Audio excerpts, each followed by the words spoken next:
హైదరాబాద్ చూస్తా అంటే మస్తు అసూయ. ఈ రోజు నేను ఎప్పుడు హైదరాబాద్ చూసినా అసూయ పడుతున్నా. ఏపీకి పెట్టుబడులు తెచ్చటందుకే ఈ కసి. అమరావతి అనేది ఒక గ్లోబల్ సిటీగా తయారు చేయాలని సోషల్ మీడియాలో లోకేష్ మీద జనాల ఫైర్. 12 ఏళ్లైనా రాజధానిని కట్టలేదు ఎందుకు? మాది 400 ఏళ్ల చరిత్ర లోకేశం. నమస్తే, నేను మీ Venkatesh. Welcome to Q news. Hyderabad చూస్తా అంటే తనకు కళ్ళు మండుతున్నాయని చెప్పుకొచ్చిండు ఏపీ మంత్రి నారా లోకేష్. ఈ ముచ్చట ఇప్పుడు సోషల్ మీడియాలో పెద్ద లొల్లికే దారి తీసింది. అద్దాల మేడలు, ఐటీ ఆఫీసులు చూస్తా అంటే అసూయ ఉడుతుందని ఆయన అన్నాడు. 60 ఏళ్ళు చెమటోడ్చి హైదరాబాద్ను అభివృద్ధి చేస్తే రాష్ట్రం విడిపోయినాక కట్టుబట్టలతోని బయటకు పంపించిండ్రని పాటబాటే మళ్ళా కొత్తగా వాడిండు. ఈ అవమానంతోనే అమరావతిని ప్రపంచ స్థాయిలో కట్టాలన్న కసి పెరిగిందని చెప్పుకొచ్చిండు లోకేష్. అసలు లోకేష్ గిట్లెందుకు అన్నాడు? దీని మీద జనాలు ఎట్లా ఫైర్ అవుతాండ్రో ఇప్పుడు మనం చూద్దాం.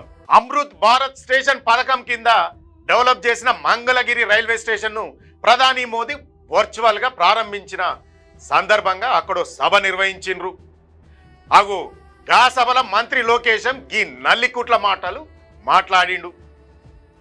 అరే, ఒకటి కాదు, రెండు కాదు, తెలంగాణ ఆంధ్ర విడిపోయి 12 ఏళ్ళు అవుతున్నా మళ్ళా గదే పాట వాడుతాండ్రు ఆంధ్ర నేతలు. 60 సంవత్సరాల పాటు ఎంతో కష్టపడి ఎన్నో వేప్రాసలు కోర్చి హైదరాబాద్ను అంతర్జాతీయ స్థాయి నగరంగా మేము తీర్చిదిద్దినామని మంత్రి లోకేశం గుర్తు చేసుకున్నాడు ఆ సభల. అయితే 2014లో రాష్ట్ర విభజన సమయంలో ఆంధ్రోళ్లను కట్టుబట్టలతోని అత్యంత అవమానకరంగా మెడపట్టి బయటకు పంపించిండ్రని రందిపడ్డాడు లోకేశం బాబు. ఇప్పుడేమో హైదరాబాద్ను చూస్తే అసూయ ఉంటుందంటుండు. కాకసితోనే రాబోయే రోజుల్లో 3 ఏళ్లలో అమరావతిని ప్రపంచ స్థాయిలో నిర్మిస్తామంటుండు. నిరుద్యోగ యువత తెలంగాణ దిక్కు చూడకుండా పక్క రాష్ట్రాల నుంచే మన దిక్కు చూసేటట్టు పెట్టుబడులు తెస్తామని చెప్పుకొచ్చిండు. ఏపీని పెట్టుబడులు, ఉద్యోగాలకు అడ్డగా మారుస్తామని CM Chandrababu Naidu, deputy CM Pawan Kalyan నాయకత్వంలో భారీగా పెట్టుబడులు వస్తున్నాయని లోకేష్ వివరించిండు. గత వైసీపీ సర్కార్ 5 ఏళ్ల పాటు అమరావతి పనులను పూర్తిగా ఆపేసిందని లోకేష్ మండిపడ్డాడు. ఇప్పుడు రాజధాని అమరావతి పనులు మస్తు వేగంగా నడుస్తున్నాయని చెప్పుకొచ్చిండు ఆ సభల. హైదరాబాద్ను మించిపోయేటట్టు ఆర్థిక సాంకేతిక కేంద్రంగా అమరావతిని తీర్చిదిద్దడమే తన లక్ష్యం అని లోకేష్ స్పష్టం చేసిండు. ఇదంతా గిట్లుంటే లోకేష్ చేసిన వ్యాఖ్యల మీద సోషల్ మీడియాలో జనాలు అగ్గి బుగ్గైతాండ్రు. పాత సంగతులు గుర్తు చేస్తాండ్రు. మీరు చెమటొచ్చింది దేనికయ్యా అంటూ ప్రశ్నిస్తాండ్రు. బషీర్బాగు కాల్పుల కోసమా? మా రోజు వీరన్న బెల్లి లలితక్కను చంపేటందుకు చెమట తీసిండ్రా ఎట్లా అని నిలదీస్తాండ్రు ప్రజలు. నిజాం షుగర్ ఫ్యాక్టరీస్ని అడ్డగోలుగా అమ్ముకునేటందుకు కష్టపడ్డరా మీరు అని నిలదీస్తాండ్రు. ఖమ్మంలో 7 మండలాలను గుంజుకునేటందుకు చెమట వచ్చిర్రా అని అడుగుతాండ్రు. అందరు కలిసికట్టుగా తెలంగాణను దోచుకొని భూములన్నిటినీ కబ్జా చేసిండ్రని నెటిజన్లు గరం అయిపోతాండ్రు. మంగళగిరి మందలగిరి అని, అమరావతిని ఆమ్రావతి అని చూసి చదువుడు కూడా చక్కగా రాని లోకేశం అచ్చిరాని మాటలతోని ఇప్పుడు 2 రాష్ట్రాలలో లేనిపోని విమర్శలు, ప్రతి విమర్శలు చేసుకునే పరిస్థితి వచ్చింది. తెలంగాణోళ్ళు ఆంధ్రోలను కట్టుబట్టలతోని గెంటేసిండ్రన్న మాటల మీద కూడా జనాలు సెటైర్లు వేస్తాండ్రు. ఇప్పటికి కూడా ఎక్కడోళ్ళు అక్కడనే ఉన్నారు. ఆస్తులన్నీ వాళ్ళ పేరు మీదనే ఉన్నాయి. ఎవరిని మెడపెట్టి గెంటేసిండ్రని అడుగుతాండ్రు. అంతలావు బాధపడుతున్నోళ్ళు ఇన్నేళ్ళు అధికారంలో ఉండి కూడా ఏపీకి ఏం చేసిండ్రని నిలదీస్తాండ్రు. 12 ఏళ్ళు అయినాక కూడా ఓ రాజధానిని కట్టుకునే తెలివి లేదు, మా మీద వాడి ఏడ్చుడేందని తెలంగాణ జనాలు లోకేష్తోని ఆట ఆడుకుంటాండ్రు.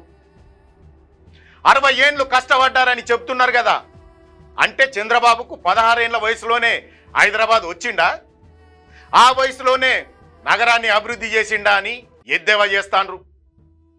ఈయన గిట్లుంటే ఈయన తండ్రి చంద్రబాబు అయితే ఏమాత్రం సిగ్గుచరం లేకుండా హైదరాబాదు నేను బాగు చేశాను అని చెప్పుకుంటా తిరుగుతాండు. ఎక్కడికి పోయినా హైదరాబాద్ ఐటీ బిల్డింగ్ల డబ్బా కొట్టుకుంటా తిరుగుతాండు. గదే తోవల ఇప్పుడు కొడుకు కూడా తయారైందని జనాలు విమర్శలు చేస్తాండ్రు. ఎవరి జాగల వాళ్ళు పోయినాక కూడా ఇంకా మా మీద వాడి ఏడ్చుడేందని తెలంగాణ జనం అగ్గి మీద గుగ్గిలమైతాండ్రు. మీకు సముద్రం ఉన్నది, మీకు ఓడరేవులు ఉన్నాయి, పెద్ద పెద్ద సిటీలు కూడా ఉన్నాయి. మేమే ఎన్నడన్నా ఓర్వలేకున్నామా? అరే ఎవరికి ఏది ఉంటే గది ఉంటుంది, అంతేగాని ఒకళ్ళ మీద పడి ఏడ్చుడేంది?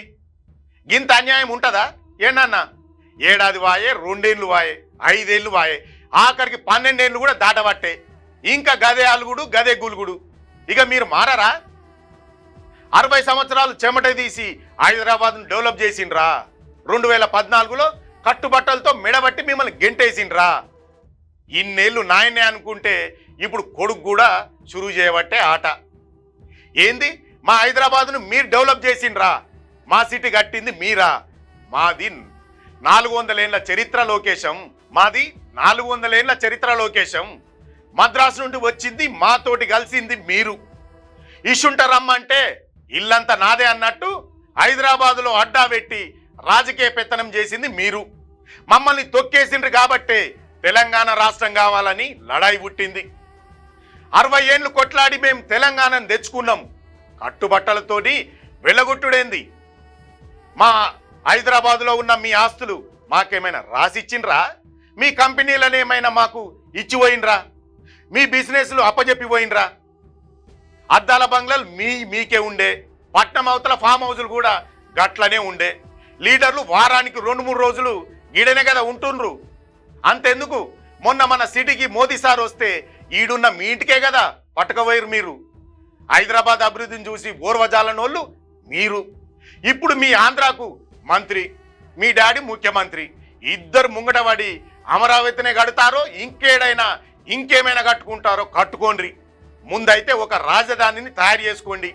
మేమైతే మీ లెక్క మీద పడి హెడ్చడం అయితే కాదు. మా తోటి తెలుగుడికి కూడా ఒక మంచి రాజధాని ఉండాలని కోరుకుంటున్నాం. ఇకనన్నా జర మారుండ్రి, లేకుంటే నిజంగానే మీ అసంటోళ్లను నూకేసుడే ఉంటుంది. చూశారు కదా అయ్యా కొడుకుల సెల్ఫ్ డబ్బా. దీనిపైన మీ అభిప్రాయాన్ని కామెంట్ రూపంలో తెలియజేయండి. మరో మంచి టాపిక్తో మళ్ళీ కలుద్దాం. అంతవరకు చూస్తూనే ఉండండి మీ క్యూ న్యూస్. క్యూ న్యూస్లో ఎడిటర్లు కావాలను మీడియా రంగంలో మీ టాలెంట్కు ఇది సరైన వేదిక.